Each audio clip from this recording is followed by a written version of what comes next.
Hello, my name is Boris, and today we're discussing the Apex Legends Awakening Collection event patch notes. I'll be focusing a lot on the changes to the rank system as that has been a very controversial topic this season.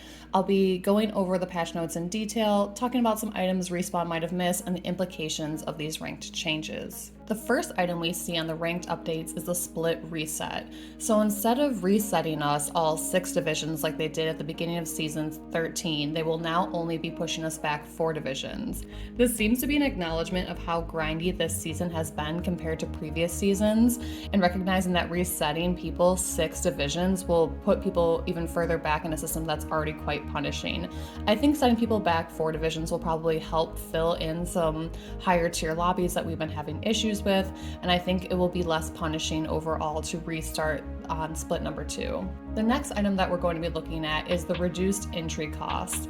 So entry costs across all divisions and tiers will be reduced by 10 RP. By reducing the entry cost by 10, it's going to help lower level players have a greater benefit than higher tier players. For instance, the entry cost for Silver 1 currently is 36 points. By removing 10 points, we get down to 26 points, and that is a reduction of a 27% entry cost. However, by the time you reach Plat 1, the entry cost has been reduced from 60 to 50. This is only a 14% reduction in entry cost, so the entry cost is really going to benefit lower tier players as opposed to higher tier players. And I'm thinking Respawn might be interested in doing this because they're trying to fill out some of those mid-tier lobbies that have been kind of absent from the game.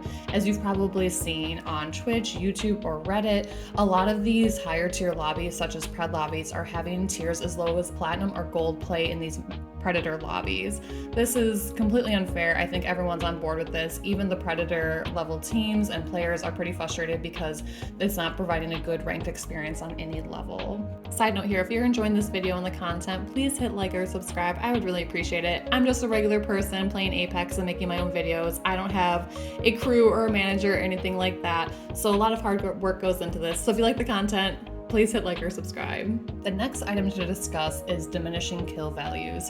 So currently, you will get 100% of the kill value for your first 1 to 3 kills. So that's basically wiping an entire squad. However, they've changed the percentage when you start getting kills that are in the 7 and up for eliminations. In the current season, you are getting 20% of those elimination values. In the split, they're going to be offering 40% more at 60%. These returns start diminishing once you are reaching anything above 9 eliminations, and you're only going to be getting 40% of your kill value. This is still better. It's double the amount than it was in split 1. However, at this point, when you're getting kills that are 10 and up, you're basically wiping a sixth of the lobby. So you really need to be getting a ton of kills to be really making this new percentage work. I've seen a lot of posts on Reddit as well feeling frustrated that this might actually benefit unfair matchmaking. So basically, if the matchmaking doesn't fix and we still have mid-tier players such as Gold and Plats playing in Predator lobbies, this is going to allow Predator lobbies to even farm more people effectively because they're no longer having that kill drop off after 6 kills. Respawn has also modified the kill tier differences. So basically, you're going to be rewarded more in the second split for killing someone of a higher tier. They've moved the modifier up 50% for each tier difference. The rank system is supposed to be putting you against similar skilled players. I really hope that we're not seeing 3-tier differences in the second split. I hope that we are being placed in fair lobbies because the opportunity and chance of getting a kill on someone that's 3 tiers higher than you is low, especially when you're solo queuing.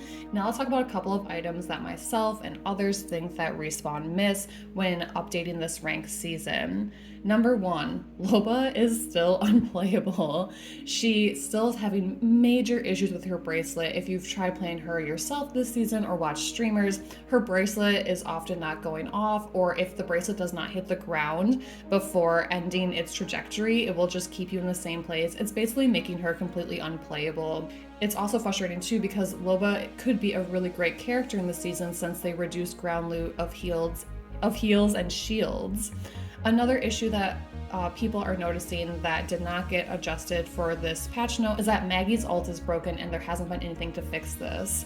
Characters should be playable in the ranked season, and if you don't have all the characters in a playable state, you're kind of forcing people who play a certain style to pick other characters or play characters they're less familiar with. Yes, everyone should have a couple different characters they feel comfortable with, but it's just really frustrating that there are certain characters that are still unplayable this season. Another issue that people are feeling that has not been addressed is the broken matchmaking. There are a lot of great videos online showing just how broken the matchmaking is this season. As I mentioned earlier, a lot of gold and plat players are being put in pred lobbies.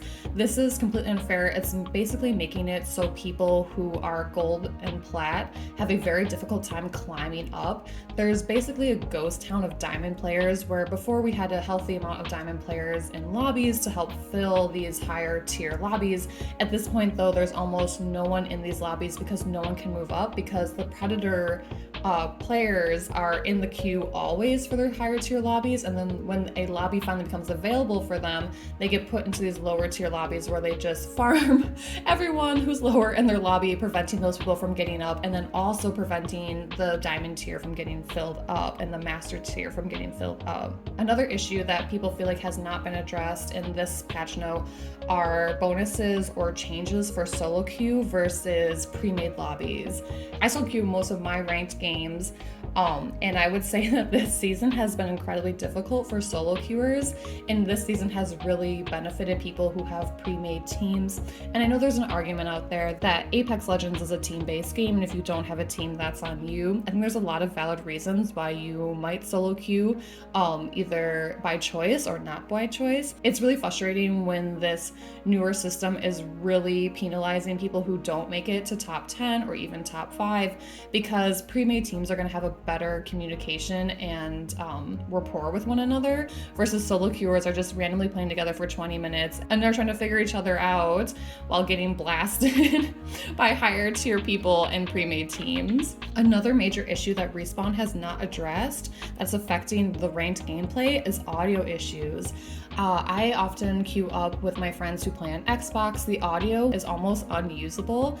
So I play in the same household as my boyfriend. He plays on Xbox in the other room. And oftentimes I can hear him talking in real life before the garbled audio comes through a couple seconds later.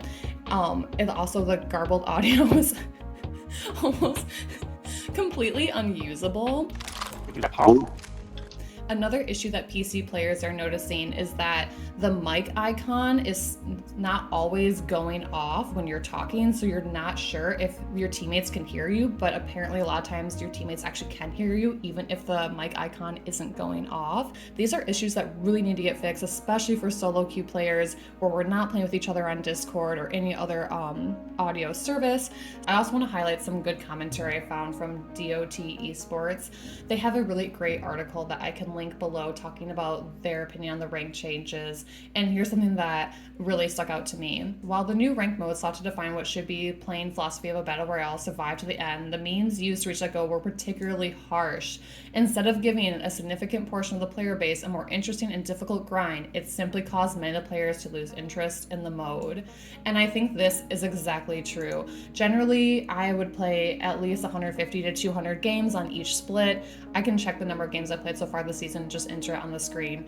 It's got to be less than 50. It's just so frustrating to play this season as a solo queue player, and I'm really wondering if it's impacted the number of people playing ranked. You can definitely see that the number of people watching Apex on Twitch has dropped pretty significantly throughout this season, and I think this just really shows that there was an interest in the new ranked season when it hit in May, but as people played it, people were a lot less interested in watching other Twitch players play or playing themselves. That wraps up my commentary on the patch notes for the Awakening event and the Season 13 Split 2. I'm really interested to hear what you think of these patch notes and the changes to the rank system, both in the first split and what we're seeing is going to be in the second split. Either way, I hope you're having a good day and having good Apex games.